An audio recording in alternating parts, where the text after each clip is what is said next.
ईशा के वक्त से लेकर के ईशा के बाद से लेकर के 12 बजे तक आप लोग सुने, और जिस मकसद के लिए प्रोग्राम है वही नहीं पता है ना। देखिए, बच्चियों की भी इस्मतें हैं, पैदाइश में छेड़ू, अकीके की फजाइल और मसाइल को बयान करूं, या एक बेटियां जो आज कौम के अंदर लोग अपने ऊपर एक बोझ महसूस करते हैं, उन बेटियों की अजमत को मैं बयान करूं, या भी आप जो ना तो मनक़बा समात कर रहे थे पीराने पीर का मैं तस्करा करूं। लेकिन अगर ये उलमा कुछ इजाज़त दे दे तो बारगाहे गौसे पाक में खिराज अकीदत के तौर पर कुछ मैं बयान कर दे रहा हूं। लेकिन बरेली के ताजदार सुन्नियत के इमाम आला हजरत फाजिल बरेलवी के अशार से आला हजरत इरशाद फरमाते हैं, गौर से सुनिए बच्चे, चुप रहिए। आला हजरत इरशाद फरमाते हैं, सर भला क्या कोई जाने की है कैसा तेरा, सर भला क्या कोई जाने की है कैसा तेरा, औलिया मलते हैं आंखें वो है तलवा तेरा। तलवा पैर के निचले हिस्से को कहते हैं, औलिया मलते हैं आंखें वो है क्या दबे जिस पे हिमायत का हो पंजा तेरा, क्या दबे जिस पे हिमायत का हो पंजा तेरा, शेर को खतरे में लाता नहीं कुत्ता तेरा। अरे आप लोग 11वीं तो मनाए होंगे ना, क्यों मनाए हो ये तो जवाब नहीं दे पाओगे। लेकिन बड़े पीर की बारगाह में हमसे और आपसे जो हो सका हमने नजरो नियाज पेश किया। गौसे आजम ये हमारे और आपके नजर के मोहताज नहीं है, बल्कि हम और आप उनके फैजो करम के मोहताज हैं कि नहीं है। हम लोग मोहताज हैं। और मैं एक जुमला कहना चाहता हूं, आज लोग 11वीं शरीफ को सिर मुर्गे ही तक महदूद रख दिया है। लेकिन हकीकत पे अगर गौर किया जाए, जहां हम एक तरफ मुर्गे का ख्याल करते हैं, वहीं गौसे पाक के इरशादात पे भी हमारा अमल होना चाहिए, है ना। कि हम देखें गौसे पाक की सीरत क्या है, इखलाक क्या है, किरदार क्या है, इबादत और रियासत क्या थी, उनका ज़ुहदो तक़वा क्या था, शबो रोज की जिंदगी क्या थी। जब हम इस नताइज पे पहुंच जाएंगे तो इंशाअल्लाह अगर हमारा अमल होगा तो गौसे पाक का हमारे और आपके ऊपर फैजान जारी होगा। आप जहन बनाओ, एक तमहीदी जुमला ला रहा हूं। और एक चीज और मैं कह दूं, इसलिए कि आज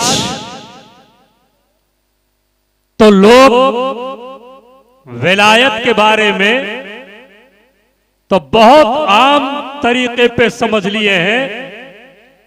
कोई अगर शोबदाबाजी दिखा दे, कोई अपना कुछ करतब दिखा दे, कोई और यानी कुछ जाहिरी तौर पर हमारी और आप की निगाहों को अगर हैरान कर दे, तो आज हम बहुत आसानी के साथ उसको वली मानते हुए नजर आते हैं। लेकिन हकीकतन वली वो होता है कि जिसको देख करके खुदा याद आ जाता है ना। बहुत इसकी फजीलतें हैं। लेकिन आओ, अब चूंकि आप खुद ही देख रहे हो, वैसे उसमें हम लोग तकरीर क्या करें, हम लोग खुद ही नहीं सुन पाते, जब आओ तो यही हाल रहता है। आप सुनिए, लेकिन मैं एक जुमला कह रहा हूं, मैं एक पैगाम दे करके जा रहा हूं। हम और आप अपने बच्चों को एक तालीम, जिसको यानी हम और आप दीनी तालीम कहते हैं, उससे भी अपने बच्चों को आरास्ता करें। और अल्लाह अगर और तौफीक हमें दे तो हम और आगे भी दूसरे यानी लाइन अपनी जुबान में समझो कि उसकी भी तालीम दे सकते हैं। कोई मना नहीं करता है, आप इंजीनियर बनाओ, आप डॉक्टर बनाओ, आप प्रोफेसर बनाओ, आप कुछ भी यानी बनाओ, लेकिन मैं आपसे कहना चाहता हूं कि अपने बच्चों को कम से कम इतनी तालीम दीनी दे दो कि वो नमाज और रोजा के मसाइल को भी तो समझे, वजू गुस्ल के तरीके को भी समझे, कम से कम अपने माँ बाप के अदब एहतराम को भी तो समझे। इसलिए कि जब तालीम से आरास्ता होगा तो इन तमाम हुकूक को वो समझेगा। मैं आपसे बताऊं, इसलिए मैं तवज्जो दे रहा हूं और आपसे कहने की कोशिश कर रहा हूं, अगर आपको पीराने पीर की सवाने देखनी है तो आप और अपने यानी उस पीरे आजम जिसको हम लोग बड़े पीर के नाम से जानते हैं, उनकी सवाने में एक झलक ये भी है कि मेरे गौसे आजम तो वो थे जो इल्म हासिल करने के लिए एक रोटी पकाने वाले की दुकान पे गए थे और उससे मुतालबा किया था कि मुझको तू रोटी दे दे, अगर जिंदगी बाकी रहेगी तो मैं तुझको वापस कर दूंगा, अगर नहीं रहेगी तो खुदा के लिए माफ कर देना। लेकिन जानते हो कितना मुतालबा किया था? वाकया लंबा है। कितना मुतालबा किया था? सिर्फ 1.5 रोटी का मुतालबा किया था। कहा था 1.5 रोटी दे दो, इसलिए कि आधी रोटी मैं सुबह को खाऊंगा और आधी रोटी दोपहर को खाऊंगा और आधी रोटी शाम को खाऊंगा, इसलिए मैं इन रोटियों को खा करके इल्म दीने मुस्तफा हासिल करूंगा। आप बताओ, गौसे पाक के आज फरामानी है, लेकिन लोग इल्म से आज दूर नजर आ रहे हैं, है ना? वो गौसे पाक है। और एक मैं शेर पढ़ा हूं, एक झलक सुन लो, मैं कुछ एक फजीलत बयान करके खत्म कर दे रहा हूं। सुनो, आपने वाकया सुना होगा, आप अपनी जुबान में आसानी के साथ आज सुन लो।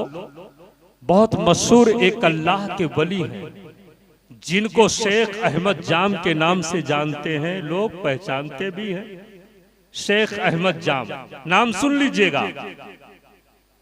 जानते हो शेख अहमद जाम ये शेर पर सवार हुआ करते थे। इनकी जो सवारी होती थी वो शेर पे सवार होकर के ये चलते थे। अब मैं आपसे पूछना चाहता हूं कि शेर अगर हमारे और आपके बीच आ जाए तो इनमें से हम और आप में से कोई नजर आएगा? नहीं आओगे नजर, ना हम नजर आएंगे ना आप नजर आओगे। लेकिन शेख अहमद जाम का शेर फरमा बरदार था। वजह क्या थी? इसलिए कि शेख अहमद जाम ने अपनी जिंदगी अगर गुजारी है तो अल्लाह तबारक ताला की फरमा बरदारी में और मुस्तफा जाने रहमत की अताअत में गुजार दिया था।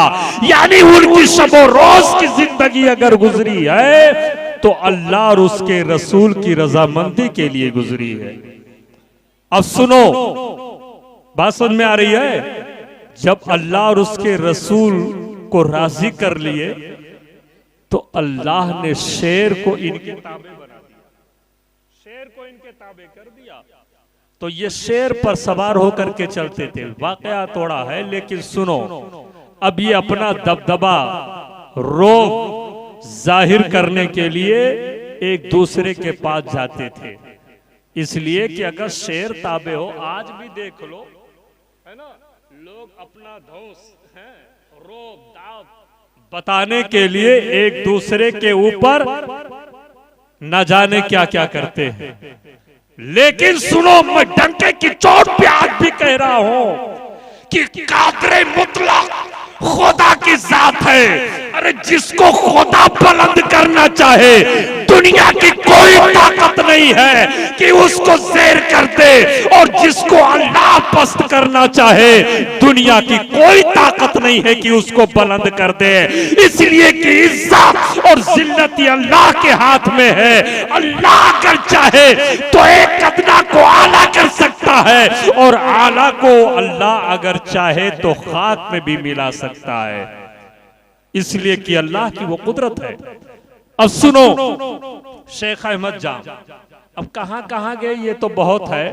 एक मर्तबा ये पीराने पीर की बारगाह में, बात समझ में आ रही है, गौसे पाक की बारगाह में एक शेर पे सवार होकर के गए अपना दबदबा बताने के लिए। खादिम को भेजा कि जाओ कह दो अब्दुल कादिर जीलानी से कि शेख अहमद जाम आए हैं, उनके सवारी के लिए खुराक का इंतजाम करें। किसका? खाने का।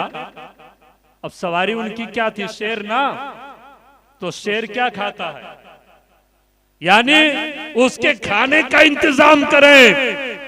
गौसे पाक ने खादिम जब पहुंचा और कहा, कबूल कर लिया। अल मुख्तसर ये कि एक पतली दुबली गाय को गौसे पाक ने खादिम के जरिया शेख अहमद जाम के शेर के लिए भिजवाया। कहा कि ले जाओ शेख अहमद जाम के पास, उनका शेर इसको खुराक बना ले।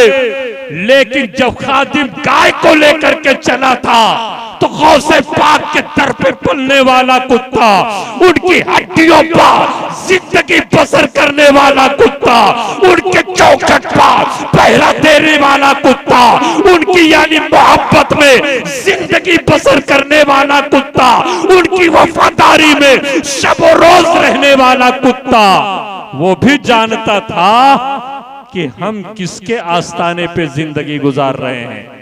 गौर से सुनो, भी जानता था कि किसके आस्ताने पर। मैं तो कहता हूं जो आज ये तौहीन करते हैं ना, इनसे बेहतर वो कुत्ता था कि नहीं? वो पीराने पीर का मर्तबा समझ रहा था, लेकिन आज कुछ लोग नहीं समझ रहे हैं। तो बेहतर कौन हुआ? सुनो, जब यानी शेर के खुराक के लिए लेकर के चला खादिम गाय को, पीछे पीछे एक पतला कुत्ता, एक दुबला नातवा नहीफ कुत्ता चला। और जब शेख अहमद जाम के सवारी के पास, शेर के पास जब गाय को हाजिर कर दिया, अब शेर आबोताब में हुआ, गाय पे हमला करना चाह रहा था कि हम अपना खुराक बनाए। कुत्ता देखकर समझ गया कि अब ये गाय पे हमला कर देगा। गौसे पाक की चौखट पर जिंदगी बसर करने वाला पतला कुत्ता ये फौरन छलांग लगाता है और शेर के गले को पकड़ लेता है। उस वक्त शेर को नहीं छोड़ता है जब तक कि शेर को मौत के घाट नहीं उतार देता है ना? गौर से सुनो, यानी उस कुत्ते ने भी शेर की कोई कदर नहीं की, है ना? उसको भी खातिर में नहीं लाया। कहा तो होगा शेख अहमद जाम का ताबेदार, लेकिन हम तो गौसे पाक के दर के कुत्ते हैं। गौसे पाक का करम हमारे ऊपर है। मैं कहना चाहता हूँ, अरे जिस कुत्ते के ऊपर गौसे पाक का करम हो जाता है वो शेर को भी खातिर में नहीं लाता है, तो जिस गुलाम के ऊपर गौसे पाक की नजरें इनायत हो जाएगी, इंशाअल्लाह वो दुनिया में भी कामयाब रहेगा और पीराने पीर के सदके में आखिरत में भी कामयाब नजर आएगा। तभी तो गौस आला हजरत ने कहा, क्या दबे जिस पे हिमायत का हो पंजा तेरा, शेर को खतरे में लाता नहीं कुत्ता तेरा। अब थोड़ा इतना सुन लियो, खिराज अकीदत पेश कर दिया हूं। अब आओ, आज हम लोग लड़कियों को मायूस समझते हैं। मैं पूछना चाहता हूं, जो बच्ची पैदा हुई है उसके कान में अजान हुआ, तकबीर के कलमात हुए हैं कि नहीं हुए? बोलो भाई। अरे वही जिम्मेदार हैं, देखिए जरूरी। हाँ हाँ पूछते हैं। देखिए मैं एक मर्तबा और कहा था ना, जरूरी है। क्यों? इसलिए पैदाइश के वक्त शैतान पहुंचता है, पंजा मारता है, दर्द से बच्चा रोता है। मुस्तफा का कर्म देख लो, नबी ने फरमाया दाहिने कान में अजान कह दो, बाएं कान में तकबीर कहो। इसलिए जब तुम अजान कहोगे तो शैतान, तो बच्चा महफूज हो जाएगा कि नहीं महफूज हो जाएगा? अच्छा, अभी आप लोग अकीका सोच ले किसको कहते हैं? नहीं समझ पाए? अकीका बहुत दिन से सब करत हो, लेकिन अभी अकीका ही। अब बताइए, यही सब जब बयान करने का वक्त होता है तो आप लोग टाइम इधर उधर कर देते हैं। लेकिन आओ, मैं एक लड़कियों की फजीलत बयान कर दे रहा हूं, आपका ज्यादा वक्त नहीं लूंगा। आज सुनो, बेटियों की बहुत अजमत है। औलाद यानी जो बेटे होते हैं, बेटे लड़के, इनके बारे में कहा गया कि ये अल्लाह की नेमत, अल्लाह की क्या है, और लड़कियां जो होती हैं वो अल्लाह की रहमत होती है। लड़के अल्लाह की नेमत और बेटियां जो होती हैं वो अल्लाह की रहमत। अरे जिस घर में बेटी जन्म लेती है, आप जानते हो बहुत फजीलतें बयान कर दी गई हैं। मैं आज मुकम्मल तकरीर इसी पे करता, लेकिन वक्त है ना आप लोग नहीं दिए, मैं क्या करूं। आज सुनो, जिस घर में बेटियां जन्म लेती है, पैदा होती हैं, अल्लाह उन बेटियों की वजह से उस घर में रहमत नाजिल फरमा देता है ना। और फरिश्ते क्या क्या करते हैं, ये तो सब बहुत फजीलत है, आदि से मुबारका में है। लेकिन मैं आपसे कहना चाहता हूं, सुन लो, बेटियां की बहुत फजीलतें हैं। एक फजीलत सिर्फ बयान कर दे रहा हूं, आप सुनो।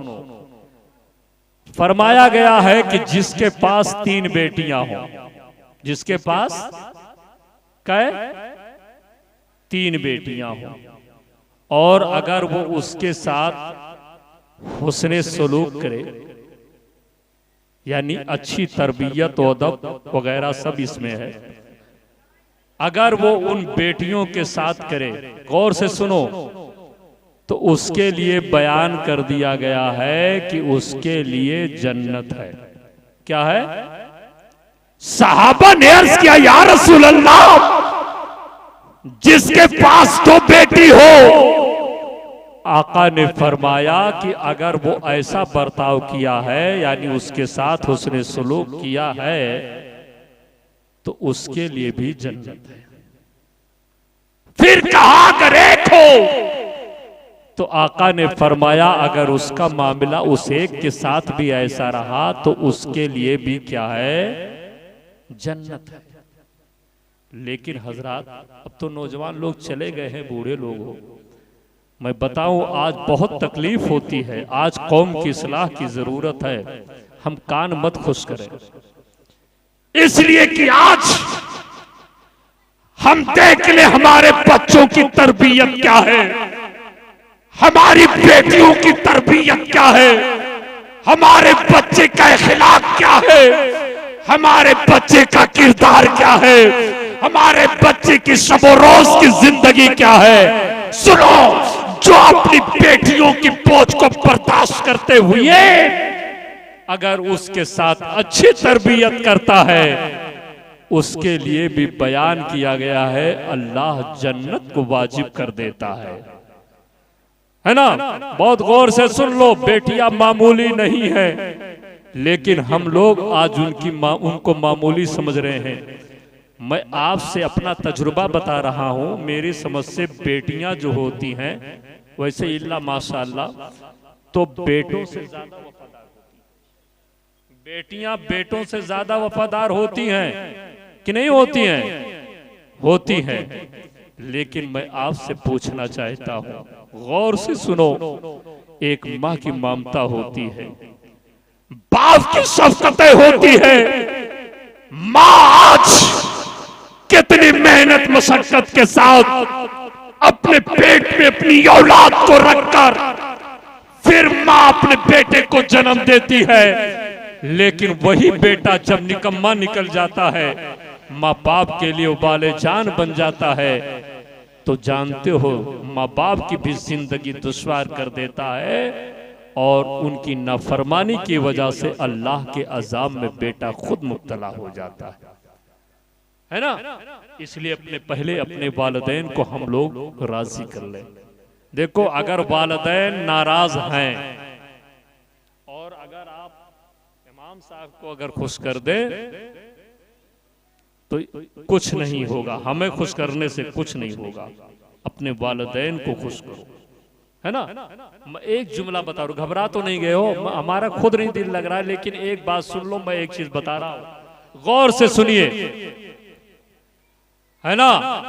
आप सुनिए, एक चीज सुन लीजिए। माँ की एक ममता दिखा रहा हूं, एक बेटी की अजमत दिखा रहा हूं, बस यही, है ना। 5 मिनट टाइम दे सकते हैं ना?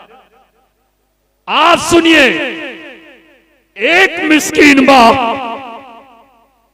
जिसके पास कुछ नहीं था, इसलिए कि आज भी हम देखते हैं कि एक माँ जिसकी औलादे हो, बेटा हो या बेटी हो, माँ तो भूखे रह सकती है, लेकिन अपनी औलाद को माँ भूखे नहीं सुला सकती है। बोलो, सुलाएगी? बाप भूखे रह जाएगा, बेटे को भूखा नहीं सुलाएगा। एक माँ अगर खाने के लिए घर में कुछ नहीं है, माँ मेहनत करके, मजदूरी करके, तमाम तरीके पे कोशिश करके यही चाहती है कि कहीं से कुछ इंतजाम हो जाए ताकि मेरे बच्चे भूखे ना सोए। बोलो, है होता है कि नहीं होता है? माँ बाप इतना इंतजाम करते हैं। लेकिन आओ, एक मैं मिस्कीन माँ का एक वाकया 2-3 मिनट में सुन लो। एक मिस्कीन माँ है, जब उसके घर कुछ नहीं था, उसके पास सिर्फ उसके 2 बेटियां थी। अपनी बेटियों को लेकर हजरत आयशा सिद्दीका रजी अल्लाह ताला अन्हा की खिदमत में हाजिर होती हैं, सवाल करती है, 10 सवाल पढ़ाती है। हजरत आयशा सिद्दीका से जब उस मिस्कीन माँ ने कहा कि मैं भूखी, मेरी बच्चियां ये भूखी हैं, हजरत आयशा सिद्दीका ने, जानते हो, घर के अंदर से 3 खजूर को ला करके उस माँ को अता किया। कितना? 3 खजूर लाकर। चूंकि एक उन 2 बेटियों की माँ थी, 2 बेटियां थी, 3 ही तो गई थी। 3 खजूर ला करके उस मिस्कीन माँ के हाथ में हजरत आयशा सिद्दीका ने अता किया, दे दिया। अब तो तकाजा यही था कि एक एक खजूर को बांट लिया जाता। एक खजूर वो माँ खा लेती, एक खजूर एक बेटी खा लेती, एक खजूर एक बेटी खा लेती। लेकिन जानते हो, हजरत आयशा सिद्दीका ने जब खजूर दिया, तो आप गौर कीजिए, गौर कीजिए, तो वो माँ जो मिस्कीन माँ है, एक खजूर अपनी एक बेटी को खिला देती है, एक खजूर एक बेटी को खिला देती है। दोनों बेटियों को खिलाने के बाद एक खजूर बचा है। अब एक खजूर का दो टुकड़ा वो माँ करती है, फिर आधा हिस्सा अपने एक बेटी को खिला देती है और आधा हिस्सा अपनी दूसरी बेटी को खिला देती है। हजरत आयशा देख करके ताज्जुब में पड़ जाती है कि ये मिस्कीन माँ ये खुद भूखे रह जाती है लेकिन अपनी बेटियों को भूखा रहना गवारा। बताओ माँ की ममता वो होती है मेरे भाइयों। यानी 3 खजूर पाई, एक एक पहले खिला दी, एक का 2 टुकड़ा किया, आधा एक को दे दिया, आधा एक को दे दिया, खुद हजरत वो मां भूखी रह जाती है। हजरत आयशा को ताज्जुब हुआ।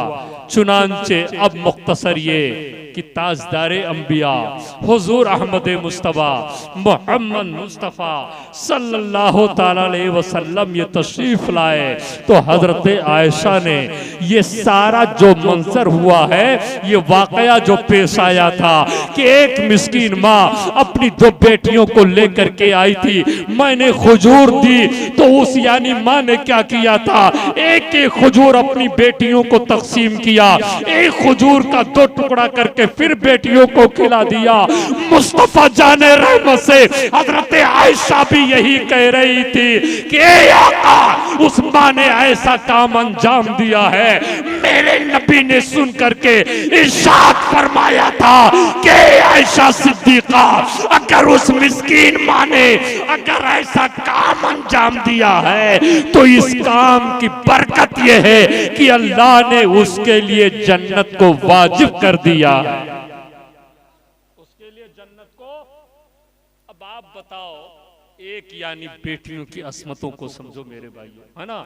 ये ना समझो कि किसी के घर अगर बेटी पैदा हो गई है तो हमारे लिए एक बोझ बन गई है, इसलिए कि रिस्क का इंतजाम करना अल्लाह के दस्ते कर्म पर है ना।